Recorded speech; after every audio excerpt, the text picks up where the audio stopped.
ಎಲ್ಲರಿಗೂ ನಮಸ್ಕಾರ. ಮಲ್ಲಿಗೆ ಹೋಮ್ ಕಿಚನ್ಗೆ ಸ್ವಾಗತ. ಬನ್ನಿ, ಇವತ್ತು ಒಂದು ಈಸಿಯಾಗಿರುವಂಥ ಟೊಮೆಟೊ ರೈಸು ಹೇಗೆ ಮಾಡೋದು ಅಂತ ನೋಡೋಣ. ಯಾರೆಲ್ಲ ನನ್ನ ಚಾನಲ್ ನೋಡ್ತಿದ್ದೀರಿ ಸಬ್ಸ್ಕ್ರೈಬ್ ಮಾಡ್ಕೊಂಡು ನೋಡಿ. ನಿಮಗೆ ಈ ರೈಸ್ ಇಷ್ಟ ಆದರೆ ಒಂದು ಲೈಕ್ ಕೊಡೋದನ್ನು ಮರಿಬೇಡಿ. ಮೊದಲನೇದಾಗಿ ನಾನಿಲ್ಲಿ ಕುಕ್ಕರ್ ತೊಗೊಂಡಿದ್ದೀನಿ. ಇದಕ್ಕೆ ಒಗ್ಗರಣೆಗೆ ಸ್ವಲ್ಪ ಎಣ್ಣೆ. ಈ ರೈಸ್ ಬಂದುಬಿಟ್ಟು ತುಂಬ ಈಸಿ. ಹಾಗೆಯೇ ಲಂಚ್ ಬಾಕ್ಸಿಗೆ ಕೂಡ ಇದನ್ನು ಹಾಕ್ಬೋದು, ಬೇಗ ಆಗುತ್ತೆ. ನೋಡಿ, ಇಲ್ಲಿ ಸ್ವಲ್ಪ ಚಕ್ಕೆ, ಲವಂಗ, ಶುಂಠಿ ಬೆಳ್ಳುಳ್ಳಿ ಪೇಸ್ಟು, ಸ್ವಲ್ಪ ಪಲಾವ್ ಎಲೆ ಹಾಗೂ ಗೋಡಂಬಿ ತೊಗೊಂಡಿದ್ದೀನಿ. ಗೋಡಂಬಿ ಆಪ್ಷನಲ್ಲು, ಇಲ್ಲಾಂದರೆ ನೀವು ಗೋಡಂಬಿ ಬದಲಿಗೆ ಶೇಂಗಾ ಬೀಜ ಕೂಡ ಯೂಸ್ ಮಾಡ್ಕೋಬೋದು, ಚೆನ್ನಾಗಿರುತ್ತೆ.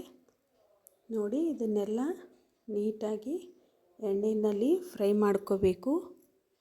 ನಂತರ ಉದ್ದವಾಗಿ ಹೆಚ್ಚಿಟ್ಕೊಂಡಿರುವಂಥ 2 ಈರುಳ್ಳಿ ತಗೊಂಡಿದ್ದೀನಿ. ಇದನ್ನು ನೀಟಾಗಿ ಇದಕ್ಕೆ ಜೊತೆಗೆ ಫ್ರೈ ಮಾಡ್ಕೋಬೇಕು. ಇದು ಗೋಲ್ಡನ್ ಬ್ರೌನ್ ಬರೋವರೆಗೂ ನೀಟಾಗಿ ಫ್ರೈ ಆಗಲಿ. ಈ ರೈಸು ಯಾರೆಲ್ಲ ಬ್ಯಾಚುಲರ್ಸ್ ಇರ್ತಾರೆ ಅವರಿಗೆ ಈಸಿಯಾಗಿ ಮಾಡ್ಕೋಬೋದು, ಹಾಗೂ ಲಂಚ್ ಬಾಕ್ಸಿಗೆ ಮತ್ತು ವರ್ಕಿಂಗ್ ವುಮೆನ್ಸಿಗೆ ಈ ರೈಸು ಈ ರೀತಿ ಮಾಡಿಕೊಂಡ್ರೆ ಬೇಗನೆ ಆಗುತ್ತೆ. ನೋಡಿ, ಇವಾಗ ನಾನಿಲ್ಲಿ 2 ಟೊಮೆಟೊ ಹೆಚ್ಚಿಟ್ಕೊಂಡಿರೋದು ಇದಕ್ಕೆ ಸೇರಿಸ್ತಾ ಇದ್ದೀನಿ. ಇದನ್ನು ಕೂಡ ನೀಟಾಗಿ ಫ್ರೈ ಮಾಡ್ಕೋಬೇಕು.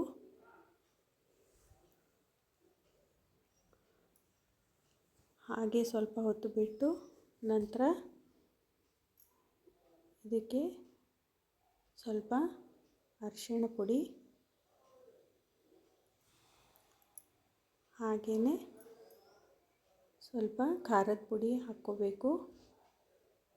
ನಾನಿಲ್ಲಿ 2 ಸ್ಪೂನು ಖಾರದ ಪುಡಿ ಹಾಕ್ಕೊಂಡಿದ್ದೀನಿ. ನಿಮಗೆ ಜಾಸ್ತಿ ಖಾರ ಬೇಕಂದರೆ ಇನ್ನೂ ಸ್ವಲ್ಪ ಹಾಕ್ಕೋಬೋದು. ನಾನಿಲ್ಲಿ 1.5 ಕಪ್ಪು ಅಕ್ಕಿ ತಗೊಂಡಿದ್ದೀನಿ.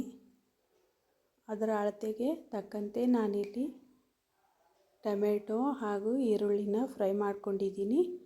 ನೀವು ಜಾಸ್ತಿ ರೈಸ್ ಮಾಡ್ಕೊಳ್ಳೋರಿದ್ದರೆ ಇದನ್ನು ಜಾಸ್ತಿ ಕೂಡ ಹಾಕ್ಕೋಬೋದು. ನೋಡಿ, ಇಲ್ಲಿ ತೊಳೆದಿಟ್ಕೊಂಡಿರೋ ಅಕ್ಕಿನ ಇದಕ್ಕೆ ಸೇರಿಸ್ಕೋಬೇಕು. ಸೇರಿಸ್ಕೊಂಡು ನೀಟಾಗಿ ಒಂದು ಮಿಕ್ಸ್ ಕೊಟ್ಕೋಬೇಕು. ಹೀಗೆ ಸ್ವಲ್ಪ ಹೊತ್ತು ಮಿಕ್ಸ್ ಮಾಡಿದರೆ ರೈಸು ಉದುರಾಗಿ ಬರುತ್ತೆ. ಇಲ್ಲಿ ನಾನು 1.5 ಕಪ್ಪಿಗೆ 2.5 ಕಪ್ಪು ನೀರು ತಗೊಂಡಿದ್ದೀನಿ. ಕುಕ್ಕರಲ್ಲಿ ಮಾಡ್ತಿರೋದ್ರಿಂದ ಇಷ್ಟು ನೀರು ಸಾಕಾಗುತ್ತೆ. ನಂತರ ರುಚಿಗೆ ತಕ್ಕಷ್ಟು ಉಪ್ಪು ಹಾಕಿ ಕುಕ್ಕರು ಮುಚ್ಚಿಬಿಟ್ರೆ ರೈಸು ರೆಡಿ ಆಗುತ್ತೆ. 3 ವಿಸಿಲ್ ಕೂಗಿಸ್ಕೋಬೇಕು.